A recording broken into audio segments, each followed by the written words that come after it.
জাতীয় ঐক্যমত্য কমিশনের সহ সভাপতি ডক্টর আলী রিয়াজ বলেছেন, মতভিন্নতা থাকলেও সংস্কারের বিষয়ে সবার লক্ষ্যই এক।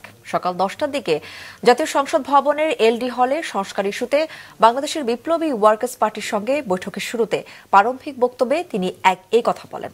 তিনি আরো বলেন, গণতান্ত্রিক সমাজ ব্যবস্থায় মতভিন্নতা থাকবেই, কিন্তু জুলাই আন্দোলনে মাঠে থাকা দলগুলোর লক্ষ্য অভিন্ন।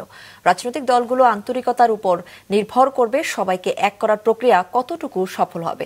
তিনি বলেন, 16 বছরে ফ্যাসিবাদের শাসন দেশের প্রতিষ্ঠানগুলো ধ্বংস করে দিয়েছে।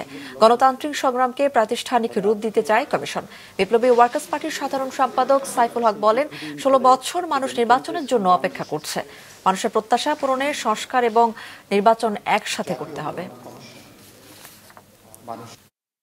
আমাদের লক্ষ্য এক, সেই জায়গা থেকেই আমরা আসলে ঐক্যবদ্ধ আছি, থাকব, এবং বাংলাদেশের গণতান্ত্রিক শক্তির ঐক্যের উপর নির্ভর করবে যে আমরা আমাদের কতটুকু সাফল্য আমরা অর্জন করতে পারব।